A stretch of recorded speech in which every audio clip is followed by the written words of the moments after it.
It's Monday. It actually is Monday. I never actually record this on a Monday, but today I am. And you are listening to the Unofficial British Artists Top 20.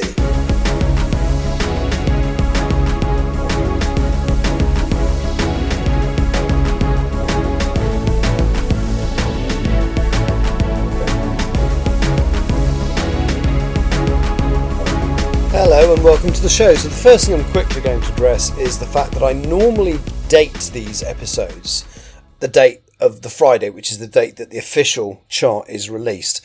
I'm going to stop doing that because I always release mine on the Monday. Well, I don't always release it on a Monday, but at the very latest, it will be released on a Monday. So as of this show, I will start dating the episode the Monday it's due to be released. So it actually looks as though I've had a 10-day gap between the last show, which was dated the 20th, and this one, which is dated the 30th, but never mind. We shall start, as usual, with the Unofficial British Artists Top 20. At number 20, Ewan McVicker is down 3 places with Share the House. At number 19, Charlie XCX is down 5 places with Chains of Love. At number 18, we have a new entry for Chris Stussy and Tom Did It with Wide Awake. And at number 17, we have a new entry for Flo and Leak It. At number 16, Fleetwood Mac is down 1 with Landslide. At number 15, Bebe, Rexha and Faithless is up 1 with New Religion. At number 14, Sienna Spiro drops 2 places with Die on This Hill. We have a non-mover at number 13, get used to them, there's lots, with Sonny, Fodera, Dear and Baskcomb with Think About Us. At number 12, Olivia Dean is down 2 with The Hardest Part. And at number 11, Raye is a non-mover with Where Is My Husband. Here's your top 10.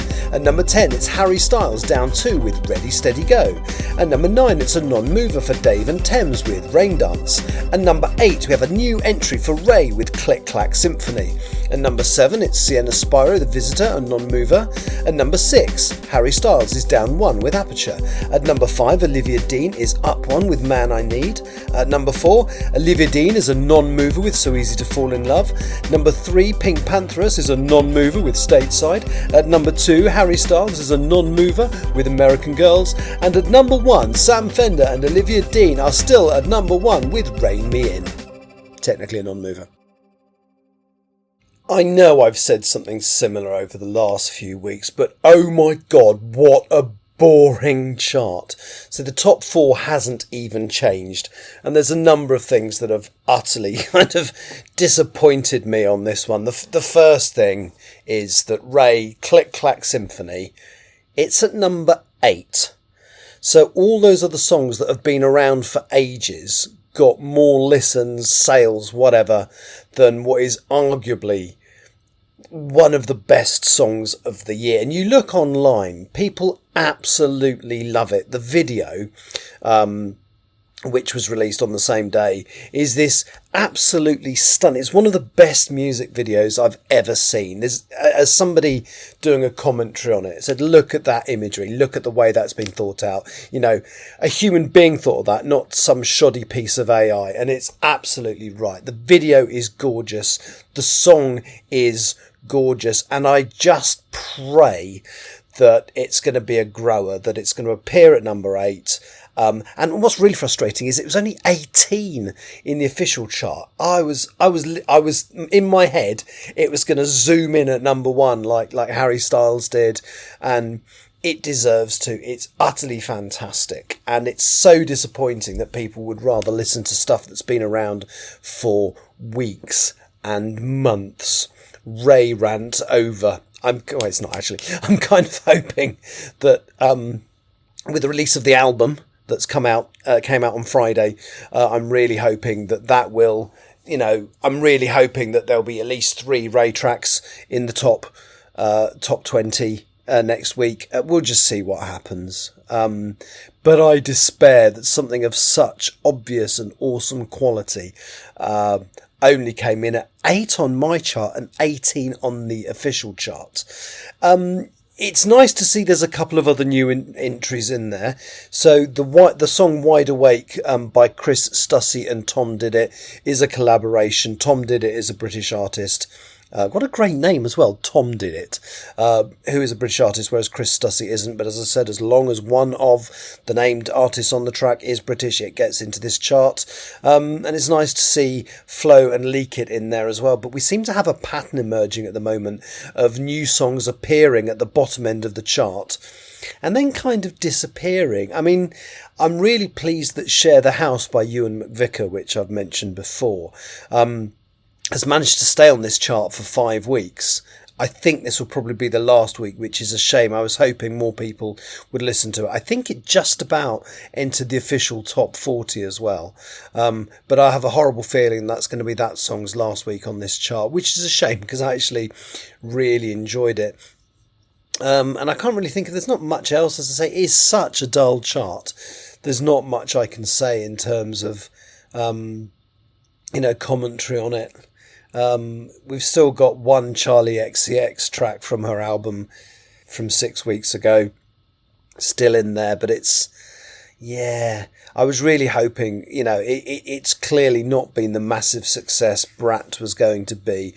It probably wasn't going to be fair. That was such an important and epic and monumental and, album.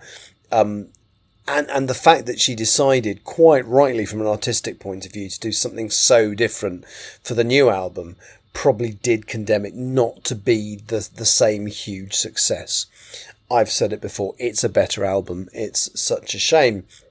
So let's have a look at who's left the chart this week. So Miles Smith and Niall Horan with Drive Safe. That's been in there for 6 weeks. More upsettingly, Raye's Nightingale Lane, which every time, it's a grower. Every time I listen to it, it just gets better and better in my head. That's left the top 20 this week. That was only 3 weeks in the charts. And Sienna Spiro's Maybe, which has been in the charts for 2 weeks, but 2 separate weeks. So it came in and went out, and then it came in again and it's gone out again, which is a shame. In terms of chart penetration into the official chart, only 5 of the official top 10 tracks this week are British. That's down 10 on last week. I think that's the lowest showing we've had since I've been compiling this, although there might be a 4 out of 10 somewhere. The highest we've had is 7 out of 10. Yeah, there was a 4 out of 10 a couple of weeks ago, so actually it isn't the lowest, but it's still heading the wrong way. In the top 20, official top 20, there's only 9 tracks by British artists. That's 45%, which is up 5% on last week. But the real kicker is the top 40.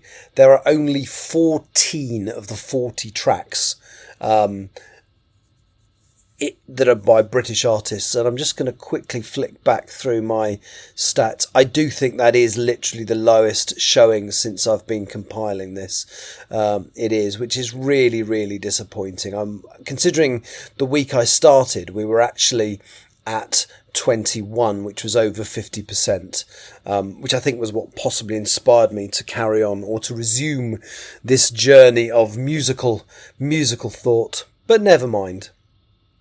And then the bottom, so my number 20, which is this week's Ewan McVicar Share the House, is number 52 in the official chart, which is the same as it was last week. My bottom track was 52 in the official chart. We've had 13 charts so far this year. 10 of them have had British artists at number 1, so that's pretty good, and only 3 haven't. It's now time for my album review. Those listening last week will realise that I didn't know anything about any of the artists that released albums last week, so I picked one at random. And the person I chose, I'm actually pronouncing her name correctly this week, having watched a few interviews with her in the intervening time. Last week I told you I'd be reviewing an album called Good Intentions by an artist called Ego Ella May. I now know that she doesn't pronounce the name like that as well at all. It may be written Ego, but it's pronounced Ego, so apologies. So today I'm going to talk about Good Intentions by Ego Ella May. Ego Ella May is an R&B, neo-soul and contemporary jazz musician born in Croydon in 1992, Wikipedia tells me, although she has Nigerian roots.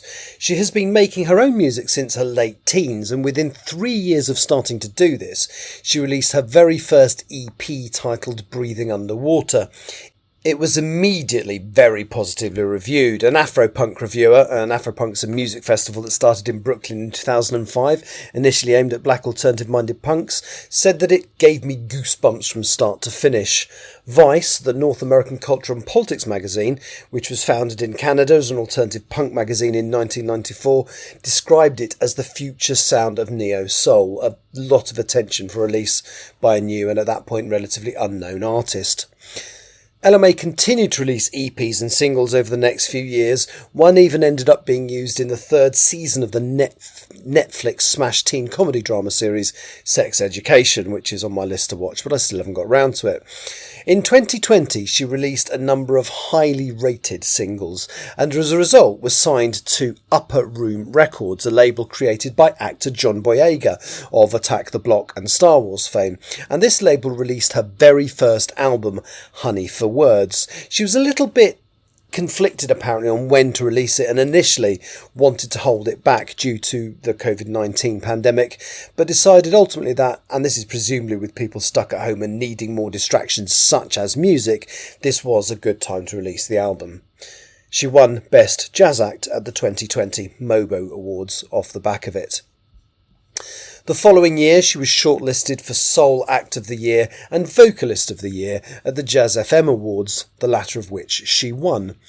Her song Breathe featured one week on Billboard's R&B Hip Hop Fresh Picks of the Week, and soon after that, two more of her songs featured in the soundtracks of two American drama television shows. That year, she also performed on BBC4 with a 42-piece orchestra for the London Jazz Festival at the Royal Festival Hall in London. Ego LMA has had consistently rave reviews by people as diverse as The Guardian here in the UK and WDET-FM in Detroit. She is the perfect example of what is wrong with the music industry in the UK. She clearly has an amazing talent. She is regularly given very positive reviews by music publications worldwide, and yet the majority of people over here do not have a clue who she is, including me until this week. I looked her up on the official charts website. Her only single to appear in any chart was The Morning Side of Love from 2022, which appeared for 1 week in the physical singles chart and only at number 40. So not even in the official top 100 singles at all. And the same is true of her albums. The album I listened to this week, Good Intentions, did not appear in the official top 100 album chart at all, but it did manage to appear in the bottom half of a physical albums chart and a couple of the more specific music album charts this week. It's a criminal shame. I will admit that I was rather daunted at having to find things to say about this album. For a start, musically, it's a long way out of my comfort zone. As you can hear from the fact that I spent a long time talking about the history of Ego LMA, I initially thought, I'll just fill the review with backstory about her and hope nobody will notice that I haven't got much to say about the actual album. And I still have done that to a degree, as you've just heard. But there was an interview with her on YouTube that I watched as part of research for this that made me realise I just had to do better. She describes herself as a performative extrovert. There is a big difference between Ego LMA, the singer, who knows what she needs to do to be the singer, the professional, the performer, and Ego LMA, the human being, who is quite introverted and actually appreciated elements of the lockdown, like not spending too much time around other people. She was articulate and interesting, and definitely worth more than just a cursory look. The music on the album covers themes of insecurity, love and lust, as well as the reality of modern politics, and is beautifully constructed. Again, in the interview that I watched, she said that when she started, she would work on lyrics and performances, and would let the other person or people in the studio worry about the beats, the music. I've not listened to that early material, although it launched her career, so I'm guessing it doesn't sound as disjointed as her comments make it sound. But the music on this album definitely feels as though she was working with the other people in the room rather than just occupying the same studio space. The music is gloriously constructed and folds perfectly around her words, creating something a lot more cohesive and beautiful than your average pop album. You know what I'm saying, Harry? There isn't a bad song on the collection.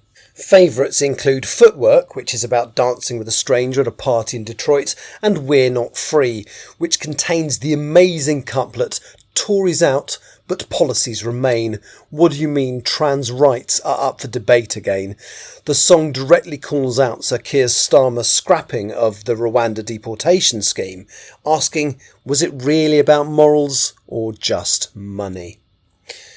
The only song that I've located a music video for is the 5th track, titled What You Waiting For, and it's a call to live in the present. She described it as an anthem for choosing now over waiting. The album is self-produced, and although she's released lots of singles and EPs over the years, this is only her second full album after Honey for Wounds in 2020, and that was produced by a host of other people. The fact she's grown in confidence to produce her own second album, in collaboration with others, is just staggering.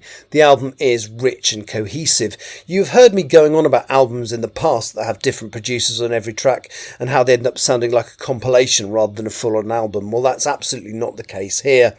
On release day, to celebrate the launch of the album, she did an acoustic performance as well as signing at Rough Trade Records in East London. Having listened to Good Intentions several times over the last few days, I can honestly say I wish I'd been there. This podcast is about celebrating homegrown talent, and I can't think of a more perfect example. We should not be listening to artists like Noah Kahan or Ella Langley over people like Ego Ella May. She is who we are, and we should celebrate it much, much more than we actually do.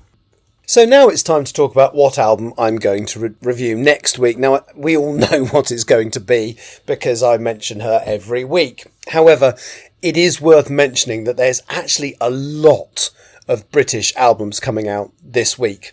And I've managed to go through a list, and this probably isn't, exhaustive. But from what I can see, Artemis have an album called Getting Up to No Good coming out, or came out this past Friday.